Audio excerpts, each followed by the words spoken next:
हाँ जी, नमस्कार। Geography and Rajasthan history by S R Sherda YouTube channel पे आपका हार्दिक स्वागत है, अभिनंदन। कल के अध्याय में जो हमारी चर्चा हो रही थी, वह भारत का भौतिक स्वरूप कंप्लीट होने के बाद में भारत की जो जलवायु है उसको लेकर हमारा अध्ययन हो रहा था। जिसमें पिछली क्लास में हमने देखा कि भारत की जलवायु को प्रभावित करने वाले कारक कौन कौन से हैं और इसकी विशेषताएं क्या क्या है। यहाँ तक कि हमारी चर्चा क्या हुई थी, कल कंप्लीट हुई थी।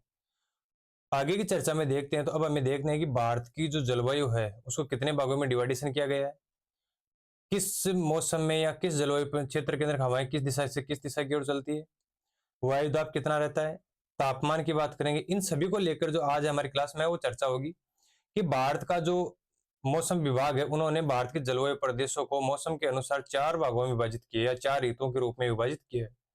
जिसमें हम देखते हैं कि शीत ऋतु है, ग्रीष्म ऋतु है, वर्षा ऋतु है और शरद ऋतु है। इन चार भागों में क्या डिवाइडेशन किया, तो आइए इसका विस्तार पूर्वक अध्ययन देखते हैं।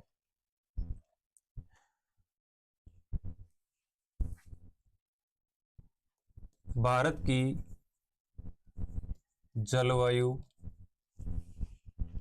भारत की जो जलवायु है, इस भारत की जलवायु है इसको संबंधित मौसम की जो ऋतुएं हैं, भारत की जलवायु को साल भर की मौसम की ऋतुएं कौन कौन सी है।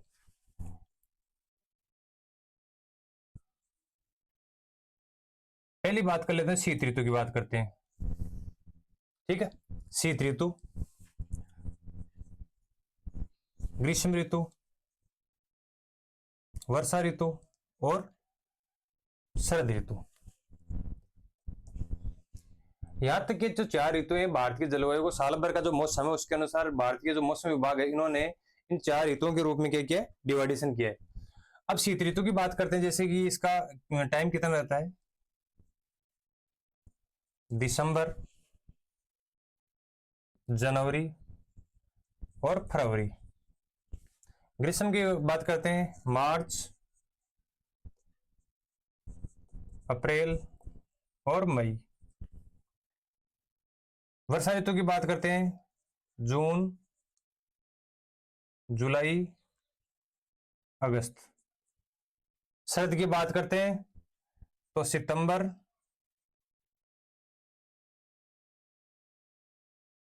अक्टूबर और नवंबर।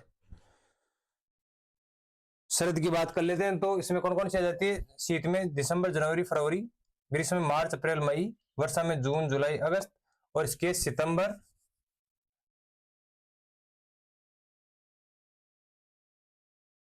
अक्टूबर और नवंबर। ये जो 12 महीने हैं, इन 12 महीनों को भारत के जो मौसम विभाग है इन्होंने भारत की जलवायु को या मौसम को ऋतुओं के अनुसार इस प्रकार डिवाइडेशन किया है कि साल भर की जो ऋतुएं हैं उनको कितनी जलवायु प्रदेशों में बांटा जा सकता है। चार बात करते हैं, शीत ऋतु, ग्रीष्म ऋतु, वर्षा ऋतु और शरद ऋतु। अब शीत ऋतु की जो विशेषता है वो क्या क्या है। शीत ऋतु की विशेषता ये है,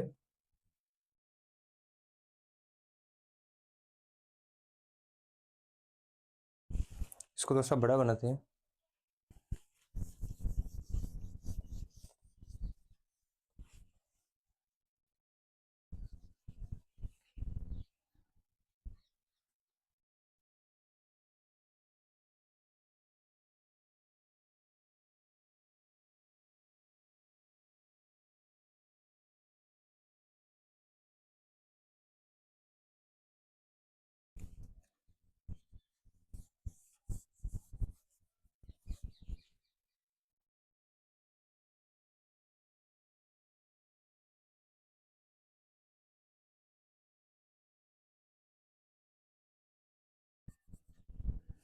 ये मान लीजिए क्या है, भारत का मैप है।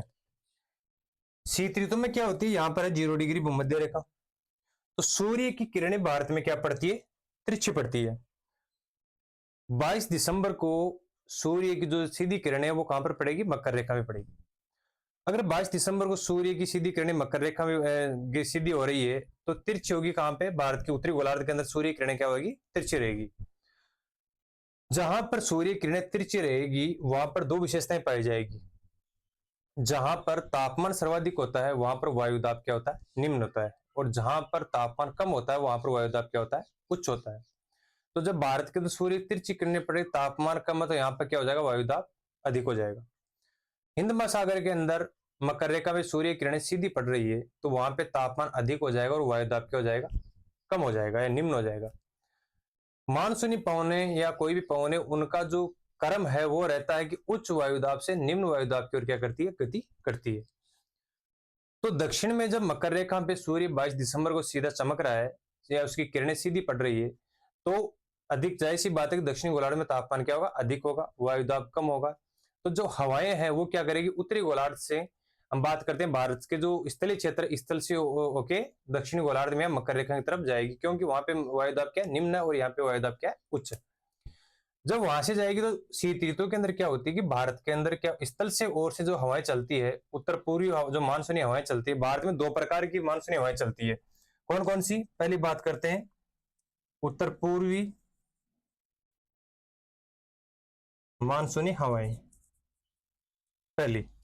दूसरी है दक्षिणी पश्चिमी मानसूनी हवाएं, दो प्रकार की चलती है। तो शीत ऋतु की बात करें, शीत ऋतु में कौन सी चलती है, उत्तर पूर्वी मानसूनी हवाएं। और बात करते हैं वर्षा ऋतु या ग्रीष्म ऋतु, ग्रीष्म व वर्षा ऋतु में बात करते हैं तो हवाएं कौन सी चलने लग जाती है, दक्षिण पश्चिमी मानसूनी हवाएं चलने लग जाती है। भारत के मध्य से गुजरती है कौन सी रेखा, कर्क रेखा। जब यहां पर इसके दक्षिण में यहाँ पे क्या है, वायुदाब की, जैसे मान लीजिए यहाँ पे मकर रेखा है, तापमान क्या है,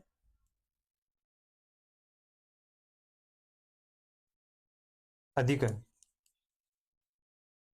अधिक होने से वहां की जो वायु है वो क्या होगी, गर्म होगी, गर्म होकर हल्की होगी, हल्की होने से क्या ऊपर उठेगी। जब ऊपर उठेगी तो वहां पे वो जगह जब खाली रहेगी तो अन्य आसपास की जो हवाएं उनको क्या करेगी, आकर्षित करेगी।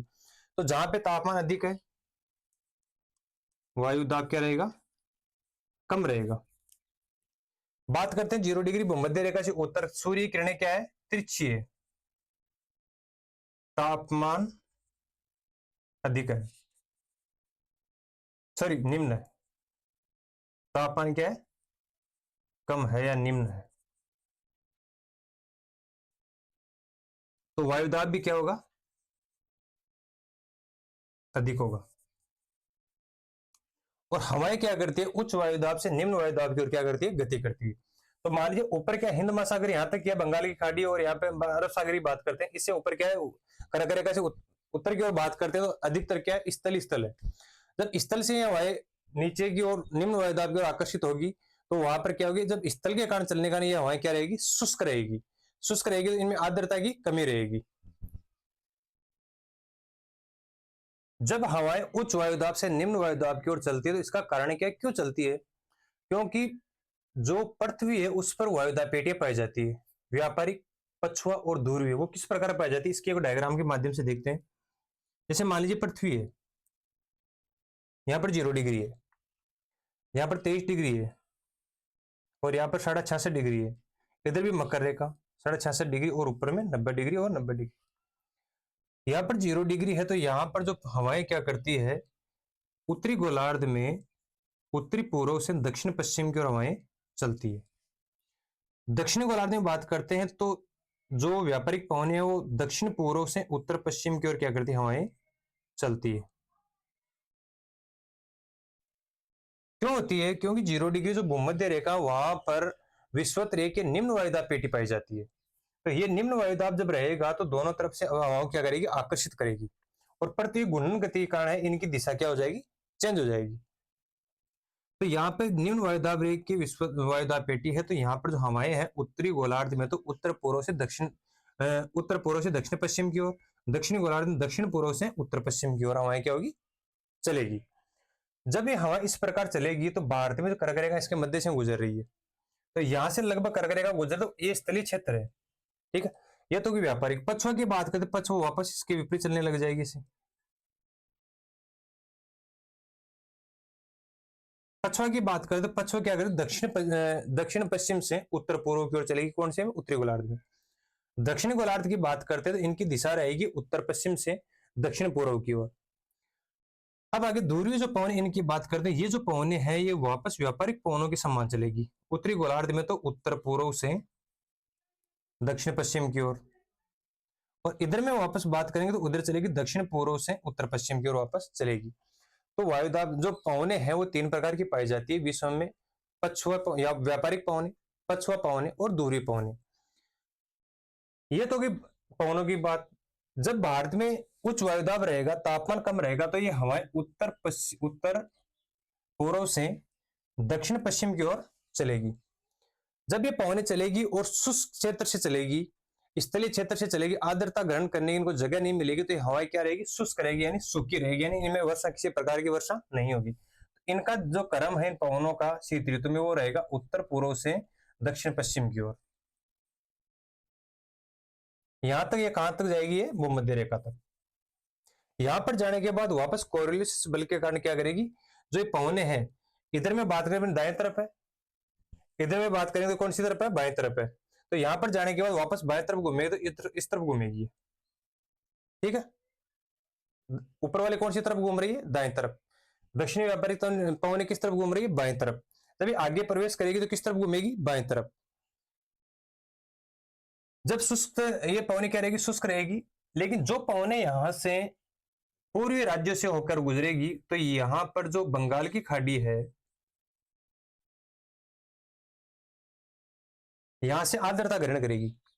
जब ये यहां से आर्द्रता ग्रहण करेगी, तो यहां पर जब स्थल से टकराएगी, तो यहां पर आता है कोरोमंडल तमिलनाडु का। कौन सा, कोरोमंडल। यहां से टकराए तो कोरोमंडल तट पे क्या करेगी, वर्षा करेगी।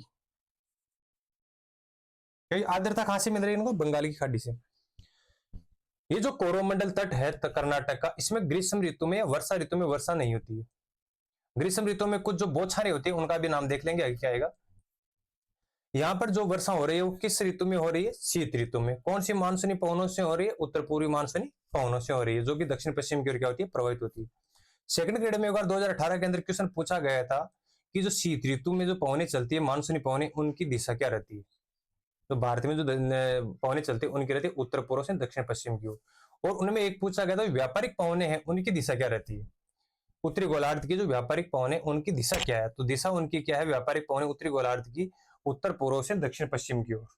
ये क्वेश्चन एक बार पूछा गया था पछुआ पवनों का, कि पछुआ पवनों की उत्तरी गोलार्ध में दिशा क्या है। उत्तरी गोलार्ध में पूछ सकता है, दक्षिण गोलार्ध में पूछ सकता है। उत्तरी गोलार्ध में पछुआ पवनों की बात करें तो दक्षिण पश्चिम से उत्तर पूर्व की ओर रहेगी। दक्षिणी गोलार्ध में बात करें तो उत्तर पश्चिम से दक्षिण पूर्व की ओर रहेगी। इस डायग्राम को आपको देखना है। यहाँ पे कौन सी है, व्यापारिक पवने, यहाँ पर पछुआ, यहाँ पर पछुआ, यहाँ पर वापस कौन सी, दूरी पवने। एक क्वेश्चन अधिक बार पूछा गया है। क्वेश्चन कोरोमंडल तट पे वर्षा का लेकर बहुत बार पूछा जाता है कि शीत ऋतु में भारत के कौन से तट पे वर्षा होती है, जिसमें ऑप्शन था मालाबार तट, कोरोमंडल तट, कन्नड़ तट, काठियावाड़ तट, इनमें कोई भी ऑप्शन हो सकता है, लेकिन ऑप्शन कौन सा रहेगा, कोरोमंडल तट रहेगा। इसको याद रखने की एक ट्रिक है कि केरल कैसे स्टार्ट होता है, कोरोमंडल कैसे स्टार्ट होता है। तो ऐसे मानना कि जो तट की बात पूछे अगर कोरोमंडल की, तो किस तरफ आएगा, कर्नाटक की तरफ नहीं आएगा, क्योंकि कैसे के मेल नहीं खा रहा है, तो कै का विपरीत आएगा, ठीक है। तो कै जहां पे केरल है वहां पे कोरोमंडल नहीं आएगा, क्योंकि इसके विपरीत किया जाएगा, कोरोमंडल आ जाएगा। और केरल तट पे कौन सा आएगा, मालाबार तट आएगा। तो ये हवाएं क्या होती है, शुष्क होती है। और वर्षा कौन सी जगह करती है, कोरोमंडल। इसका अधिकतर क्वेश्चन ये बनता है कि वर्षा कौन सी जगह करती है, कोरोमंडल तट के ऊपर, बंगाल की खाड़ी से आर्द्रता ग्रहण करके कोरोमंडल तट पे क्या कर देती है, वर्षा कर देती है। ये तो हुई वर्षा को लेकर बात, इनकी दिशा को लेकर। अब एक बात ये करते हैं, जो ये उत्तरी पूर्वी जो मानसूनी पवने हैं, जो उत्तरी पूर्वी जो मानसूनी पवने हैं, शीत ऋतु में इन्हें मानसूनी हवाएं भी कहा जाता है। यानी शीत ऋतु में इन्हें शीत ऋतु की मानसूनी हवाएं भी कहा जाता है। किसकी, शीत ऋतु की, ऋतु की मानसूनी हवाएं भी इसे कहा जाता है, ठीक। अब बात करें शीत ऋतु के अंदर तापमान और वायुदाब को लेकर। अब बात करते हैं भारत के अंदर तापमान की।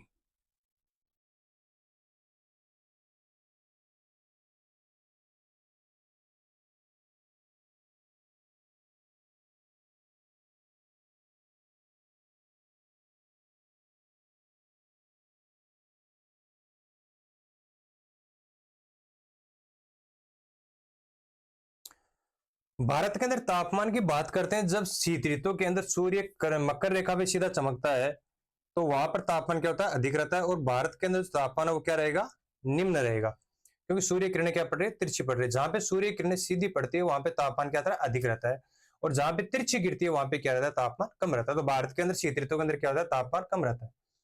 बात करते हैं 22 दिसंबर को, जब सूर्य की किरणें मकर रेखा में सीधी चमकती है तो उत्तरी गोलार्ध के अंदर लगभग 14 घंटे का दिन होता है, और 10 घंटे 14 घंटे की रात होती है, और 10 घंटे क्या होती है, दिन होता है। सॉरी, बोलने में कंफ्यूज हो गया। रात लंबी होती है लगभग 14 घंटे की, और दिन होता है छोटा, लगभग कितने, 10 घंटे का। दक्षिणी गोलार्ध में बात करते हैं कि जब वहां दक्षिणी गोलार्ध में 22 दिसंबर को जब सूर्य मकर रेखा पे सीधा चमकता है तो वहां पर लगभग 14 घंटे का दिन होता है, और 10 घंटे क्या होती है, रात होती है। यानी वहां दक्षिणी गोलार्ध का सबसे बड़ा दिन और सबसे छोटी रात होती है। उत्तरी गोलार्ध में बात करते हैं तो सबसे बड़ी रात 14 घंटे की और सबसे छोटा दिन 10 घंटे का होता है। यही बात जो विपरीत करते हैं ग्रीष्म ऋतु में बात करते हैं, सूर्य जब कर्क रेखा पर चमकता है तो यहाँ पे सबसे बड़ा दिन हो जाएगा, सबसे छोटी क्या हो जाएगी, रात हो जाएगी। दक्षिण गोलार्ध के अंदर बात करेंगे तो सबसे बड़ी क्या हो जाएगी, रात हो जाएगी, और सबसे छोटा क्या हो जाएगा, दिन हो जाएगा। जब सूर्य भूमध्य रेखा भी सीधा चमकता है, दोनों गोलार्धों के अंदर लगभग 24 घंटे में से 12 घंटे का दिन, 12 घंटे क्या रहेगी, रात रहेगी। तो अब बात करें तापमान की। जब यहाँ पे सूर्य किरणें तिरछी पड़ रही है तो भारत के दक्षिणी हिस्से से लेकर उत्तर की ओर चलेंगे तो तापमान में क्या होगी, हमेशा गिरावट होगी। तो बात करते हैं भारत के दक्षिणी के अंदर केरल के तट है, यहाँ पर तापमान कितना डिग्री सेल्सियस रहेगा, तो यहाँ पर तापमान रहेगा 25 डिग्री सेल्सियस के लगभग। और जो 20 डिग्री जो तापमान ऊपर चलेंगे तापमान में जाहिर सी बात है क्या आएगी, कमी आएगी सर्दियों के अंदर। और वैसे भी अगर भूमध्य रेखा से उत्तर या दक्षिण गोलार्ध की तरफ चलोगे, जहां पे सूर्य किरणें जैसे कर्क रेखा पर सीधी चमक रही है, इससे उत्तर में जाते ही फिर तापमान में क्या आने लग जाएगी, गिरावट आने लग जाएगी। यहां से चलेंगे तो 20 डिग्री जो सेल्सियस की जो तापमान की जो रेखा है वह लगभग भारत को मध्य से गुजरती है। क्वेश्चन एक बार ये पूछा गया था कि कौन सी तापमान की शीतकाल के अंदर भारत को मध्य से गुजरने वाली कौन सी तापमान की रेखा है, तो वो कितनी है, 20 डिग्री सेल्सियस। यानी 20 भारत के जो मध्य भाग है इसमें लगभग तापमान रहेगा 20 डिग्री सेल्सियस के आसपास। अब बात करते हैं इससे अगर हम और उत्तर में चलेंगे तो भारत का जो विशाल मैदान है, यानी पर्वतीय क्षेत्रों के बाद हमने विशाल मैदान की बात की थी, तो यहाँ पर अगर हम बात करेंगे तो यहाँ पर जो तापमान रहेगा वो लगभग रहेगा कितना डिग्री सेल्सियस, 15 डिग्री सेल्सियस। इससे उत्तरी राज्य में और बात करते हैं तो यहाँ पे जो तापमान रहेगा वो रहेगा लगभग 10 डिग्री सेल्सियस। यानी कि भारत में जाहिर सी बात है शीत ऋतु के अंदर बात करें तो दक्षिणी गोलार्ध से सॉरी दक्षिणी किनारे से उत्तर की ओर जब चलेंगे तापमान में क्या होगी, हमेशा गिरावट होगी।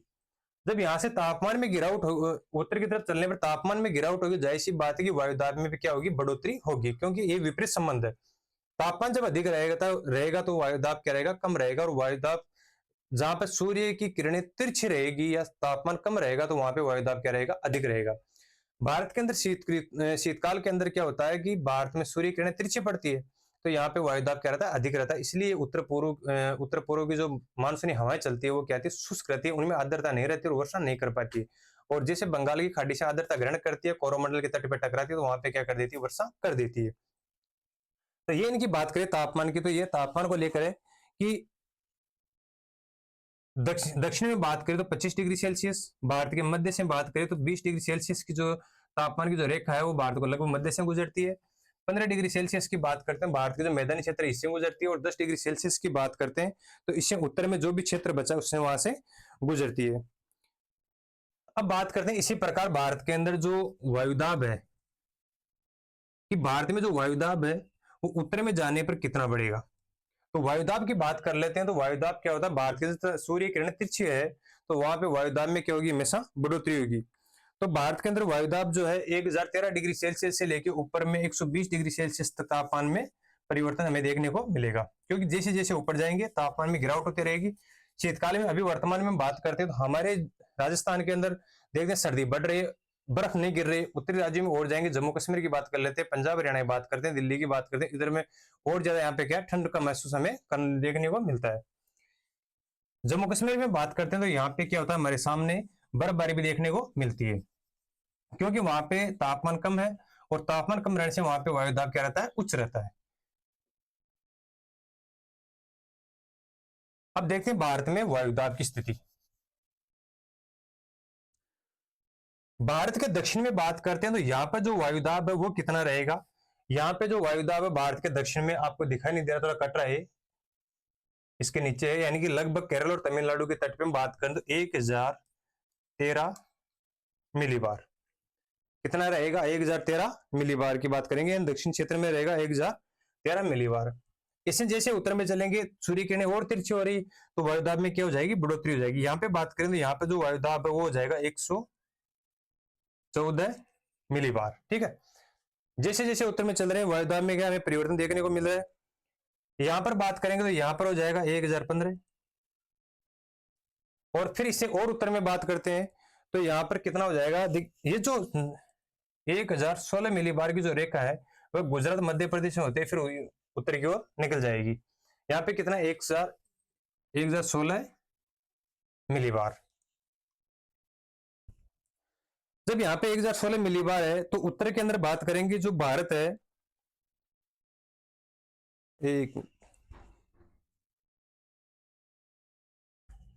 1016 नहीं सॉरी 18,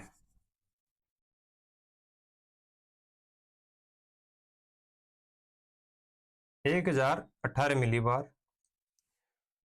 1016 मिलीबार की बात करेंगे तो ये जो रेखा है भारत के लगभग जो तापमान की 120 डिग्री सेल्सियस की जो रेखा गुजर रही थी उसके पास से गुजरेगी। यहां पर बात करेंगे तो यहां पर वापस तापमान कितना रहेगा 1018 मिलीबार। 1016 मिलीबार की जो रेखा है वो 20 डिग्री सेल्सियस जो तापमान की रेखा थी उसके समानांतर निकलेगी। यहां पर बात कर लेते हैं राजस्थान की, तो यहां पर जो मिट्टी है वो सर्वाधिक ठंडी हो जाती है, तो यहाँ पर तापमान वो वायुदाब और बढ़ जाएगा, तापमान में गिरावट हो जाएगी। तो कितना हो जाएगा 1019 मिलीबार तक। तो 1013, 14, 15, 16, 17, 18, 19 की बात कर ले तो अब जैसे हम जम्मू कश्मीर की तरफ प्रस्थान करेंगे तो यहां पर क्या होगा, बर्फबारी ज्यादा हो रही है तो वायुदाब में हमें और गिरावट देखने को मिलेगी, क्यों तापमान निम्न हो जाएगा। तो यहां पर जो रेखा गुजरेगी वो गुजरेगी 1020 मिलीबार की। तो ये जो डायग्राम हमने अभी तक देखा है तापमान को लेकर, ये जो दक्षिणी हिस्सा है जो नीचे कटा हुआ है ये केरल का तट है, ये तमिलनाडु का तट है। यहां से जो रेखा गुजर रही है वह 1013 मिलीबार है।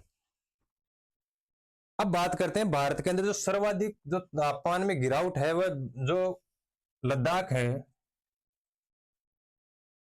इसमें बात करते हैं। इसमें जो तापमान की सर्वाधिक गिरावट होती है, यानी कि क्योंकि वायुदाब सर्वाधिक बढ़ जाता है तापमान में अत्यधिक क्या हो जाती है, गिरावट हो जाती है। तो लद्दाख और जो द्रास है इसमें तापमान सबसे कम देखने को मिलता है, वो देखने को मिलता है -45 डिग्री सेल्सियस के आसपास। तो शीत ऋतु के अंदर सबसे कम तापमान बात करें भारत के अंदर तो भारत में लद्दाख व द्रास जो क्षेत्र है इसमें -45 डिग्री सेल्सियस तापमान देखने को मिलता है, क्योंकि वहां पे तापमान सूर्य की तिरछी किरणें गिरती है और जब सूर्य की तिरछी किरणें वहां पे पड़ती है तो वायुदाब में क्या हो जाए सर्वाधिक वृद्धि हो जाती है, और वहां पे जो वायुदाब की बात करें कितना हो जाता है 1020 मिलीबार के आसपास हो जाता है। तो यहाँ पर जो तापमान है वो रहेगा -45 डिग्री सेल्सियस के आसपास। राजस्थान में बात कर रहे पूछे कि कौन सी वायुदाब रेखा गुजर रही है, तो राजस्थान में 1019 मिलीबार जो वायुदाब की रेखा क्या कर रही है, गुजर रही है। बात करें भारत के मध्य से कौन सी वायुदाब रेखा गुजर रही है, तो वो गुजर रही है 1016 मिलीबार की। तापमान की बात करते हैं 20 डिग्री सेल्सियस तापमान की बात करते हैं। तो यहां तक की जो हमारी बात हुई है वो ये भारत के अंदर जो तापमान है, और बात करते हैं जो वायुदाब इनको लेकर। अब हम देखते हैं कि शीतकाल के अंदर एक और हमें बात देखने को मिलती है कि भारत के राजस्थान, अफगानिस्तान, ईरान, हरियाणा, पंजाब और पूर्वी पश्चिमी जो यूपी है इन क्षेत्रों में क्या होती है, थोड़ी वर्षा होती है। और वह वर्षा किस कारण होती है, तो उस कारण वो जो वर्षा होती है वो मानसूनी नहीं होती बल्कि वो चक्रवाती वर्षा होती है। जब अब जिसको हम राजस्थान के अंदर बोला जाता है पश्चिमी विक्षोभ, या उसको बोलते हैं माउट के नाम से। किसके नाम से बोलते हैं, माउट के नाम से। जब शीत ऋतु में वर्षा होती है तो वह होती है पश्चिमी विक्षोभ से। कौन कौन सी जगह होती है, राजस्थान, यूपी, हिमाचल प्रदेश, जम्मू एंड कश्मीर, पंजाब और हरियाणा। इन क्षेत्रों में क्या होती है, वर्षा होती है, और वो किस कारण से होती है, शीत ऋतु के अंदर जो पश्चिमी जो विक्षोभ है, यानी जो मानसूनी जो पवनें चलती है उत्तर पूर्वी, इनको छोड़ के जो पश्चिमी विक्षोभ अपने जो पश्चिमी क्षेत्र से आते हैं, कौन से क्षेत्र से आते हैं, पश्चिमी क्षेत्र से। पश्चिमी जो विक्षोभ है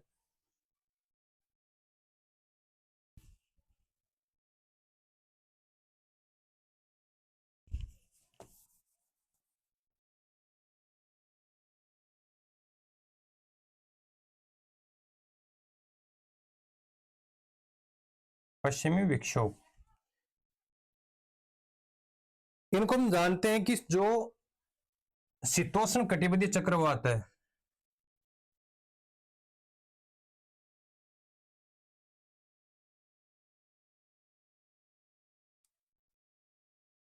शीतोष्ण कटिबंधीय चक्रवात बोल दीजिए या पश्चिमी विक्षोभ बोल दीजिए। पश्चिमी विक्षोभ से जो वर्षा होती है उनको राजस्थान में किस नाम से जाना जाता है? माउट के नाम से जाना जाता है। और जो ये वर्षा है पश्चिमी विक्षोभों से कहां से होती है? राजस्थान में, पंजाब, हरियाणा, यूपी का पश्चिमी क्षेत्र, जम्मू कश्मीर इस क्षेत्र और हिमाचल प्रदेश, इनमें क्या होती है? वर्षा होती है। जो ये पश्चिमी विक्षोभ है इनकी उत्पत्ति कहां से होती है? क्वेश्चन अधिकतर ये पूछा गया है, जो पश्चिमी विक्षोभ है इनकी उत्पत्ति किस क्षेत्र से होती है? तो इनकी उत्पत्ति होती है जो भूमध्य सागर है, यहाँ से उत्पत्ति होती है। और जो भूमध्य सागर वो अटलांटिक महासागर का यह हिस्सा है। भूमध्य सागर की बात करते हैं तो यहाँ पर जो अफ्रीका है महाद्वीप है, इसके उत्तर में यूरोप महाद्वीप के दक्षिण में, इन दोनों के बीच में स्वेज नहर इसको हिंद महासागर से क्या करती है? जोड़ने का कार्य भी करती है। जो भूमध्य सागर है यहाँ से उत्पत्ति होती है किसकी? पश्चिमी विक्षोभ की, भूमध्य सागर से। और ये वर्षा कौन कौन सी जगह करता है? राजस्थान, पंजाब, हरियाणा, पश्चिमी यूपी, हिमाचल प्रदेश और जम्मू कश्मीर में। इससे जो वर्षा होती है वो शीतकाल की जो फसल होती है इनके लिए क्या होती है? लाभदायक होती है। इनकी दिशा जो है पश्चिम से पूर्व की ओर क्यों होती है? क्योंकि वायुमंडल के अंदर उत्तर में क्या चलती है? पश्चिम जो जेट स्ट्रीम जो धाराएं चलती है, उन जेट स्ट्रीम पवनों के संपर्क में आकर जो चक्रवाती जो पवन है या जो चक्रवाती जो हवाएं हैं वो क्या करती है? पश्चिम से पूर्व की ओर चलती है। जेट स्ट्रीम क्या पश्चिम से पूर्व की ओर चलती है, जिस कारण जो ये पश्चिमी विक्षोभ है वो भी पश्चिम से पूर्व की ओर उनके समानांतर प्रवाहित होता है और उनसे प्रवाहित होकर इराक, ईरान, अफगानिस्तान, पाकिस्तान होता हुआ भारत में पहुंचता है। और भारत के अंदर जो लाभदायक लाभ प्रदान करता है वो राजस्थान को, पंजाब, हरियाणा, यूपी, हिमाचल प्रदेश, जम्मू कश्मीर को प्रदान करता है।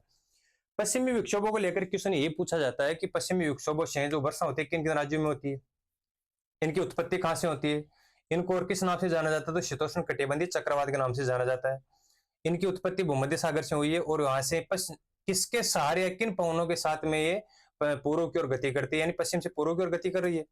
तो गति करती है किसके साथ में? जेट स्ट्रीम जो धाराएं प्रवाहित होती है वायुमंडल के अंदर, उन वायुमंडलीय पवनों के साथ में पश्चिमी विक्षोभ की जो भूमध्य सागर से जो पवनें आर्द्रता ग्रहण करके ऊपर उठती है तो उन जेट स्ट्रीम के संपर्क में आकर पूर्व की ओर प्रवाहित होती है, जिसे इराक, ईरान, अफगानिस्तान, पाकिस्तान और भारत को क्या करती है? प्रभावित करती है। और इन देशों के अंदर क्या होती है? वर्षा, शीतकालीन वर्षा प्रदान करती है, जिसे राजस्थान के अंदर किस नाम से जाना जाता है? माउट के नाम से जाना जाता है। और केंद्रीय ने इन्हें जो पश्चिमी विक्षोभ है इनको अलग अलग नामों से अलग अलग प्रकार का बताया कि ये नवंबर में कितने आते हैं, दिसंबर में कितने आते हैं, जनवरी में कितने, फरवरी में कितने और मार्च में कितने। तो केंद्रीय ने कहा कि जो नवंबर से लेकर मार्च तक जो पश्चिमी विक्षोभ है इनकी संख्या अलग अलग रहती है, यानी कि कितने विक्षोभ किस महीने में आते हैं। तो इनकी चर्चा करते हैं।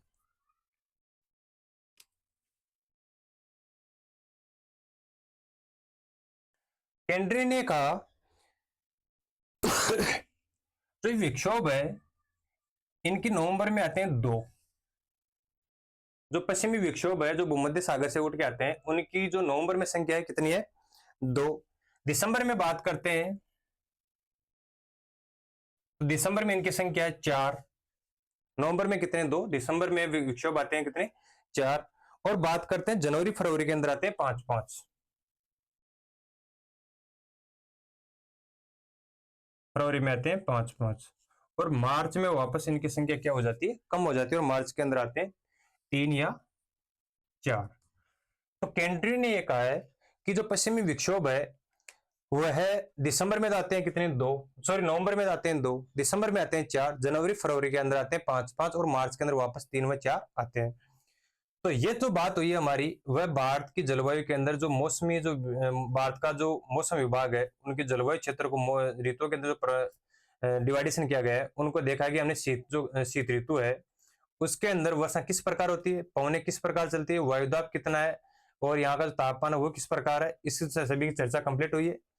कल की जो क्लास में जो हमारी चर्चा होगी वो रहेगी ग्रीष्म ऋतु को लेकर, यानी जो 4 महीने की जो ऋतु है ग्रीष्म ऋतु, तो वह किस प्रकार की है, उसमें वर्षा में किस प्रकार की देखने को मिलती है, हवाएं किस प्रकार देखने को मिलती है, इसकी चर्चा होगी हमारे नेक्स्ट क्लास में। सभी को नमस्कार।